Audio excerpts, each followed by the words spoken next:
Assalamu alaikum. Jama'a barkanmu da wannan lokaci. A gurguje, tun jiya na ga jama'a suna ta tagin ɗina. Akwai wannan yaran nan Bilal.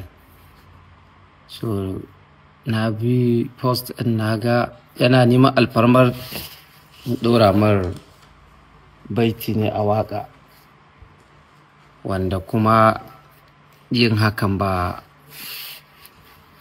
matsala ba ne, kusan abu ne da ya dace, tunda mawaƙi ne mai tasowa, dole kuma a arewacin Najeriya yake. So duba da ganin hakan ya sa na ci bari in magana, amma da akwai wani ɗan uzuri, kasan kowa yana da nasa uzurin, to ni ma akwai nawa. Matsalar shine da akwai misali wasu a gaba wanda suke jira a musu. So kuma in ka binciki duk wanda muka waka da shi, in ka cire su Nazifi wanda su yadda kana bacci ma sai su tashe ka a kan gado, ya ji mutum ya taɓa ka ya ce tashi. To duk wanda za a yi waƙar akan ɗaukan ɗan lokaci, kaman aƙalla aka ji ƙaranci dai sai ya haura wata 2-3 haka da a samu a yi. To akwai kuma masu jira. So in na ce a matsayinka na mawaƙi mai tasowa ka jira ɗin, so nake ganin kaman na ɗan ja ka baya.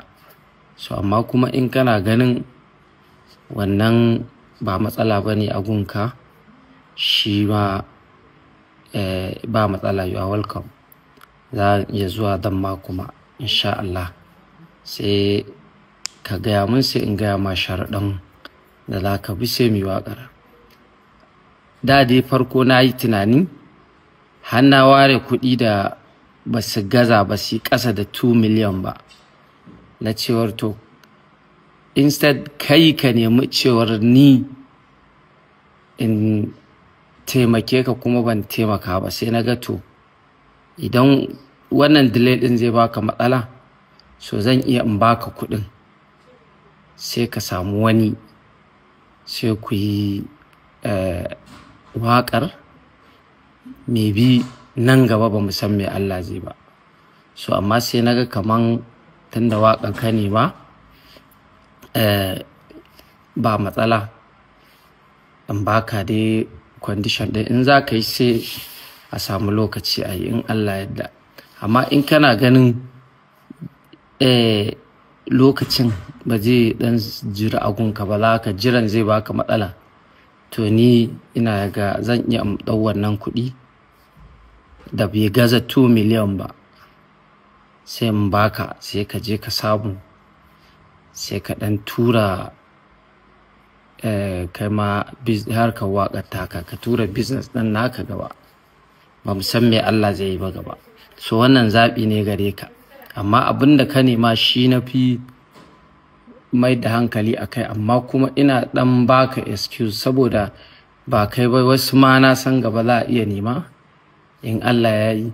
So in mutum ya zo neman ya sani waƙar tana da ɗan wahala yanzu, ba kamar da ba. Da kullum muna studio, kana kwance kana kusa da kayan kiɗa, a'a yanzu sai in wata 3-4 ban ma ga inda microphone take ta studio ba, saboda ba saɓanin abin ba irin na da ba ne ba. Ko a da can ma in mutane sun lura za su ga waƙoƙin ba za su iya fitowa ba, ƙaranci wata 3 wata 4.